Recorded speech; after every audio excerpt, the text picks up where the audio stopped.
Back in the late 80s and early 90s and very early 2000s, cartoons had sort of a classy, elegant style about it. Great storytelling, great characters, everything was just great.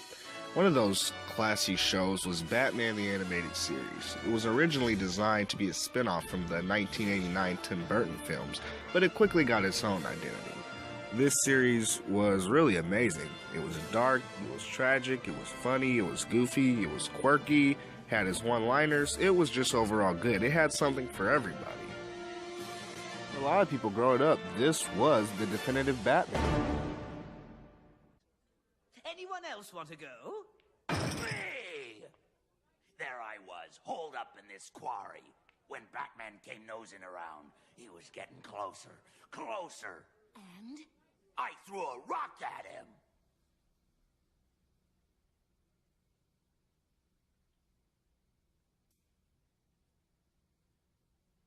So, Harvey, what became of the giant penny?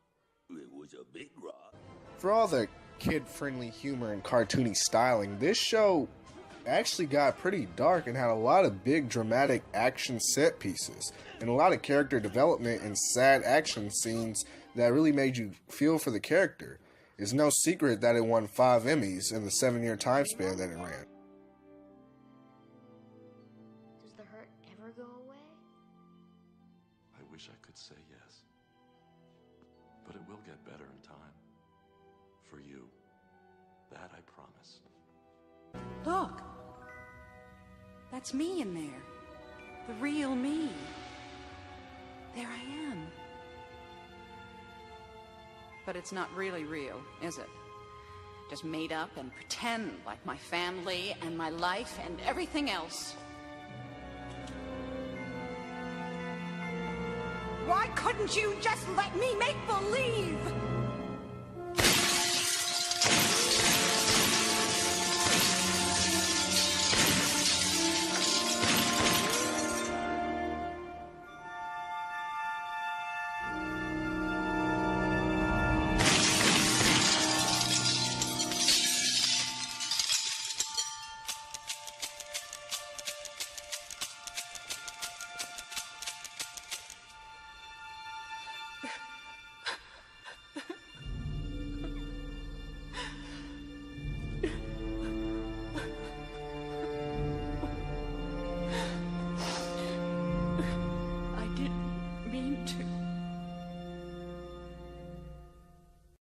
Now, let's jump 7 years into the future. 2004, where I'm starting to grow up. Every Saturday morning, I watch this show called The Batman.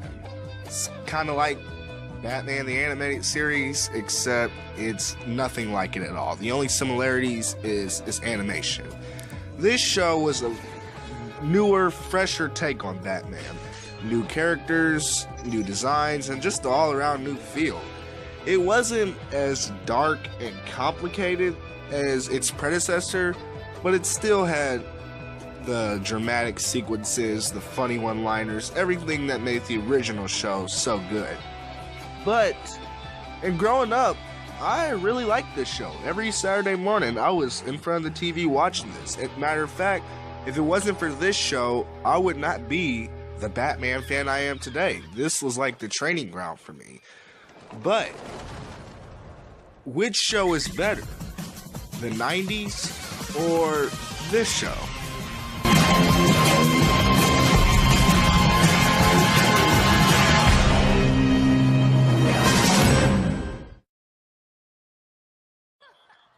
Now, this show is artistically pretty cool. I love all the character designs.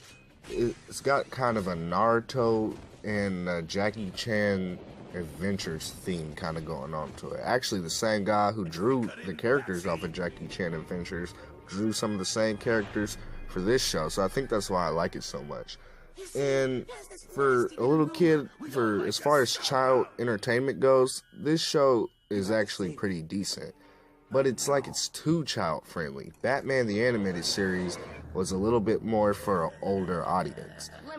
In fact, the more episodes you watch of Batman the Animated Series, the less you'll like this show. this show is pretty good starting out, but if you watch the original show and then you watch this show just has little to offer. It's not quite the same.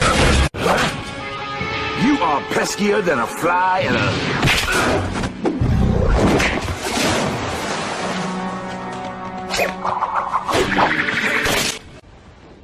One thing I think is really good is the music. I think that's very cool. They use electric guitar for a lot of the background music and a lot of the bat squeals. I don't know how they do that, but I think it's pretty tight. No other cartoon really does that.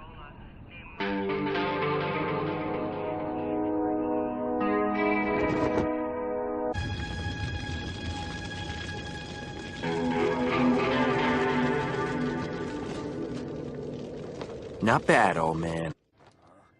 As far as voice acting goes, this cast is pretty decent. You have Clancy Brown as Mr. Freeze, Kevin Richardson as the Joker, Tim Daly as Superman, and Reno Romano as Batman. Now, Reno Romano isn't bad as Batman. Sure, he's not as decent and masculine as Kevin Conroy, but he's pretty cool. I see you're still carrying that dead weight around.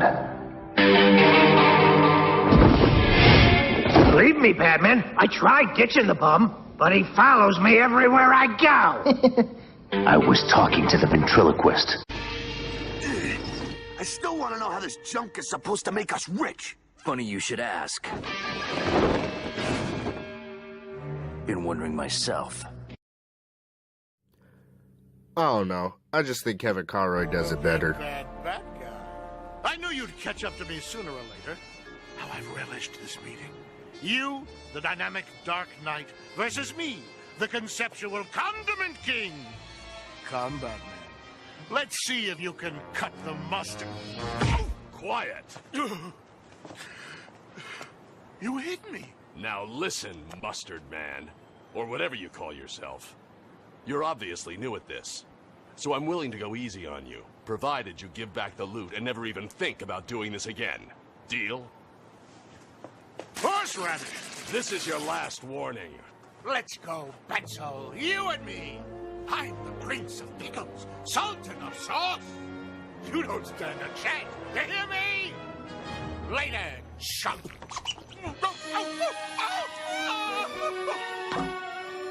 Hang on.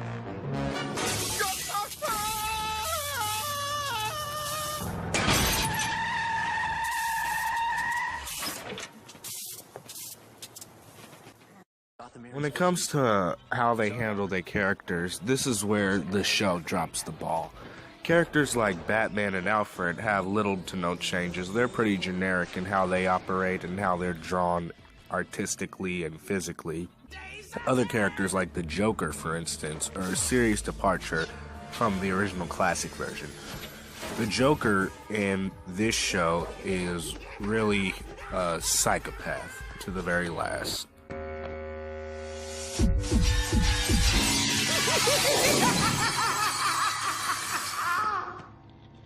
Takes after his pa, wouldn't you say?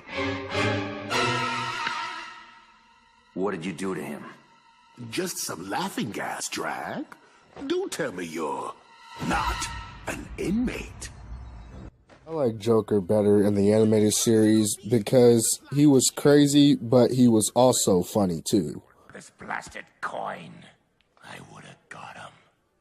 Gee, that's too bad, Harv. But I guess you'll always come in second. Hold it, hold it, hold it! Get out of my face, clown!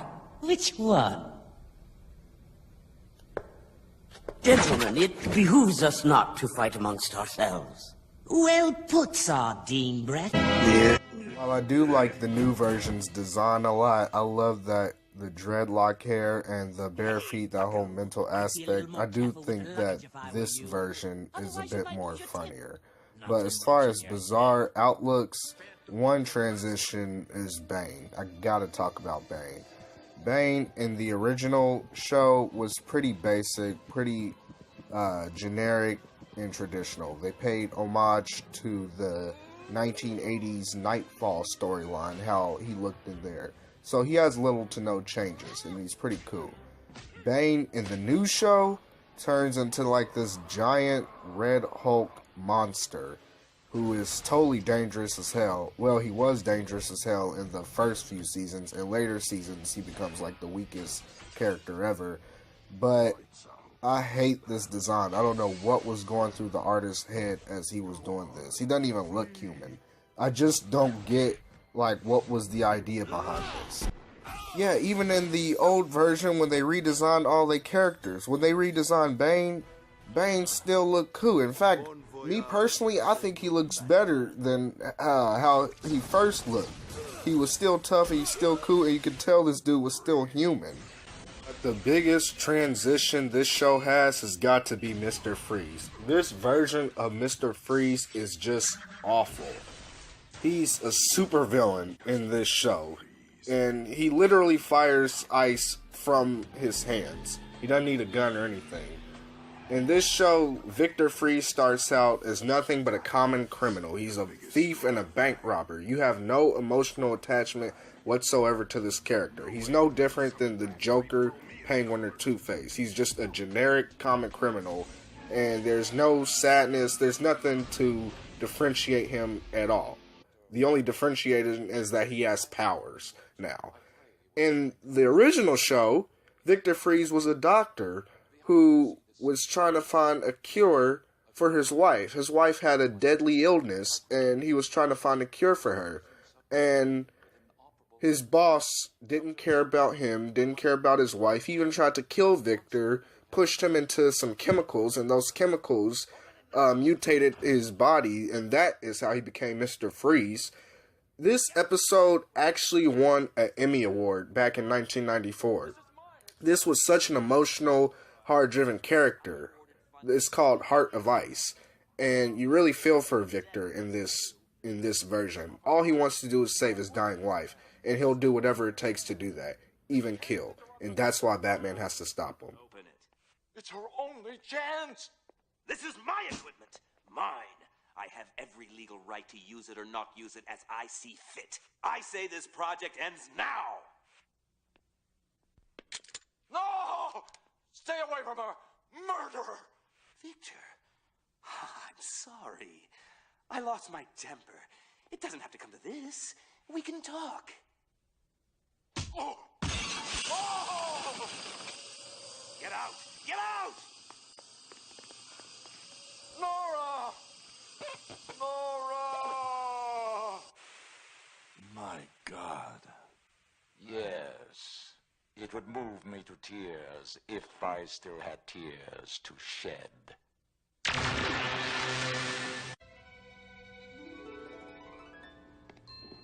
Heart of Ice is the definitive Mr. Freeze origin story. It's such a classic. Even the most outrageous and trashiest Batman franchise, like the George Clooney one with Arnold Schwarzenegger playing as Mr. Freeze, even that version took elements from this episode. It's been done repeatedly. Why the new version didn't do it, I have no idea.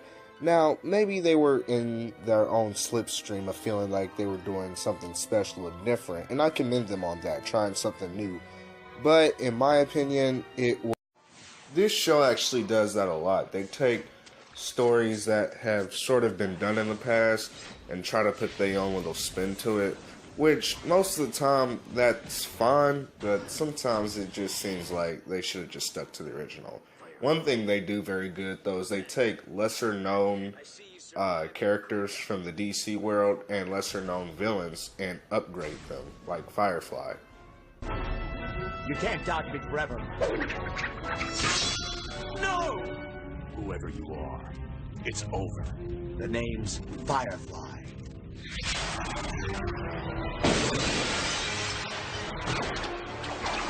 What? You're done, Firefly. Cooked. Says who?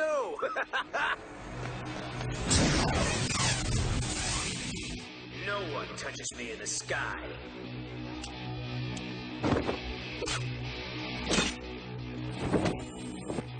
What? This time, I brought the heat.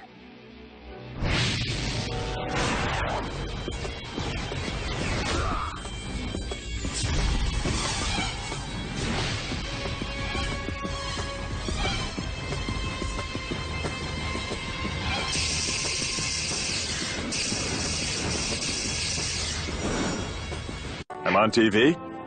Well, I hope Clowny's out for some cash. 'Cause it's payday, baby. The series is less of a crime show and more of like a superhero type show. And in my opinion, that really diminishes the franchise because Batman's not a superhero. He's not like Superman. You know, he's a vigilante. But in this show, there's just Batman, there's supervillains, and then there's regular people. There's no real life element to it like how there was in the 90s.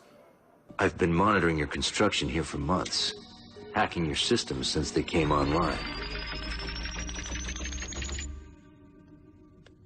I wondered, John, when you were going to tell me about your space station. I like the 90s show a little bit better in that aspect because there was a bit more of a realism to it.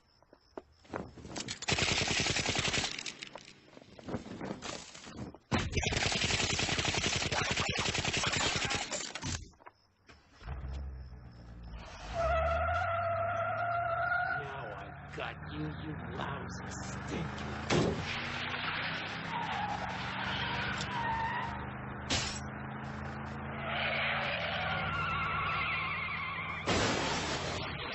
I was so close, Alfred, I could smell his sweat.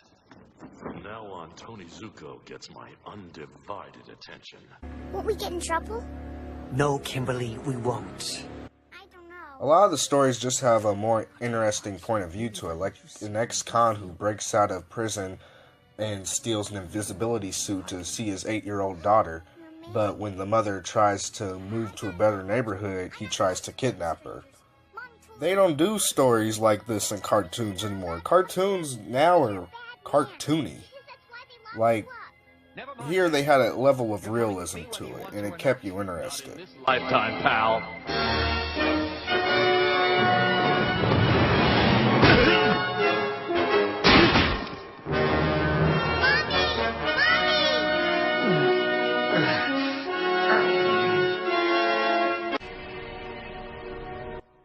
Now, in the new show, the stories got a lot more interesting when Alan Burnett took over. Alan Burnett was the writer and director for the previous Batman TV show.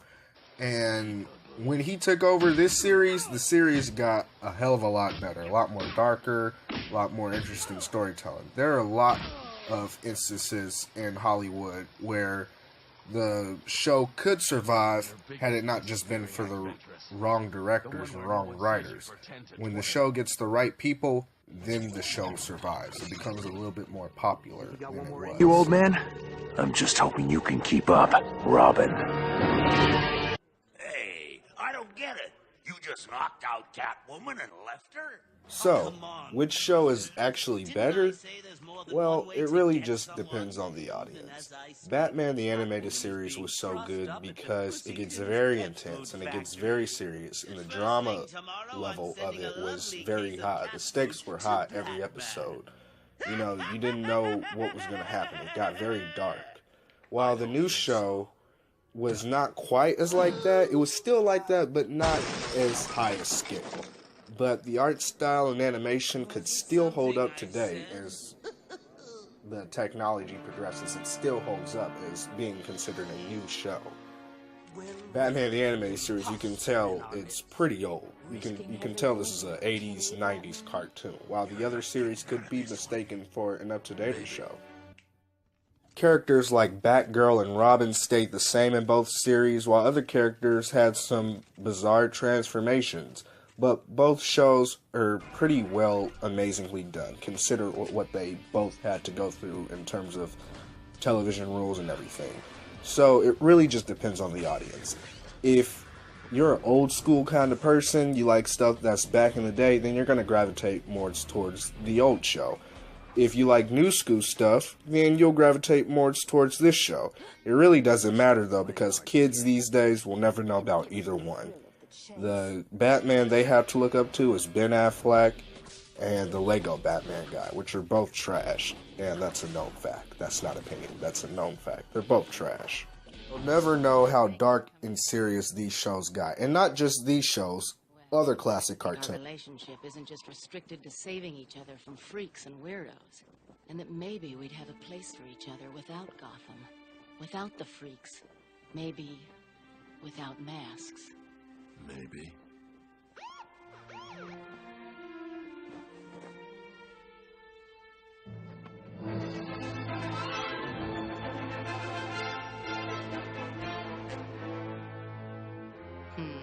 Almost got him.